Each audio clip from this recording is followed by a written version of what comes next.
So today's been a fucking weird day. So earlier I got a text that I thought was from my bank, right? Now I know what you're thinking. I'm familiar with all this shit typically, right? I'm always really paranoid, but I've had to deal with approving charges or fake charges in the past. And one thing that's really annoying about the bank sometimes, I won't say which bank because, well, I'm not stupid. Well, I'm pretty stupid here today, but at least I was smart enough to go fucking to the bank today. But, so, I get this call, or this text, and it looks just like the actual text alerts that my bank sends me when there's, like, potential fraud and stuff. There's a couple things that the people at the bank pointed out to me that actually make it more distinguishable. But, and I was debating whether making this video at all, but, I want to bring this up in case anyone else gets hit with this so you don't fall victim to it. So I got the text and it said there was a transfer of like $500 to this person. And it said, was this you? Yes, no. I responded no, because again, I've had to do this before for real fraud charges. And then I got the call back, which, again, typically can happen when you get fraud charges here. And it had, like, this transfer thing that it had me go through. So it seemed legit.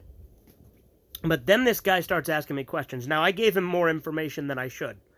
I didn't give him every single piece of information he wanted, because once he hit a certain point, I'm like, that's a red flag, I'm going to the bank.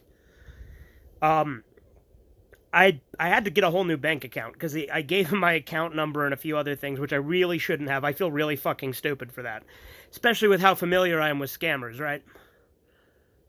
And, so I went down to the bank, and, I had to... So yeah, this guy, he's on the phone, right? And, he asks me a bunch of shit about my stuff to steal my account information. And, like I said, I gave him more than I should. I didn't give him absolutely everything he wanted, but I gave him enough, and that was the problem. So, when I went down there, I have to dispute some charges this fucking asshole put on it. And it's a lot of money, too. I'm not going to say the exact amount, but it pissed me off. I'm very pissed off right now. But, like, when I'm like, you know what, I'm going to go fix this at my local branch office, when he said, oh, well, if you do that, you'll be accountable for these charges and shit like that, that's when I'm like, this doesn't seem very legit. I'm like, tell you what, I'm just down the road from my bank. I'm going to drive there. Can I keep you on the phone while I drive there? And so when I said that, that's when he hung up. So yeah, I have to deal with some fraudulent charges now, and I had to get a whole new bank account. I got to go down to my work and give them new direct deposit information. Had to get a new card. Right now I don't have online banking access. I have to deal with, I took out some cash to tide me over for now. I might be able to use my new debit card because they gave me a new one, but I'm gonna play it safe and just use cash for a bit.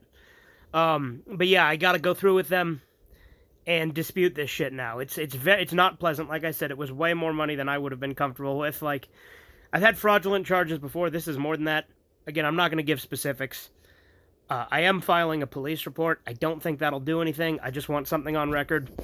Obviously, these people use fake names, they use mules, and they use spoofed phone numbers, so I doubt I'm going to get anything out of this. But I will say this. Red flags. The bank uses an acronym when they send a real text. This just had the name of the bank. That's one thing that tells you right away that it's fake. At least with the bank I use, which I'm not going to get into detail. I don't know if that's true for every bank. I know it's true for at least a couple of them.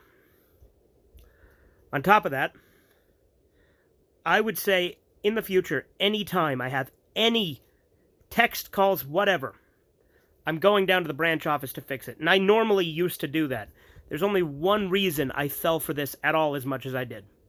And that's because when there are charges that I need to approve for the security department, I've gone down to the bank and told them, hey, I'm good. Is there any hold on my account or anything? And they're like, oh, no, you're good. And I told him that in the branch office, and then he says I'm fine, and then I go try to use my card at the gas station, doesn't fucking work. So then I had to call the number and then actually resolve it over the phone. So since I've had to do that more or less recently, I guess that made me more susceptible to this, because I'm like, oh, this is more of that shit. And since I couldn't resolve it in the branch office last time, I'm like, I might as well just go straight to the one that worked. But this guy asked for way more information. Again, at a certain point, I did stop answering his questions, but I answered way more than I should have, and he got access to my account. So that really sucked. But yeah, you want to be real careful with that shit.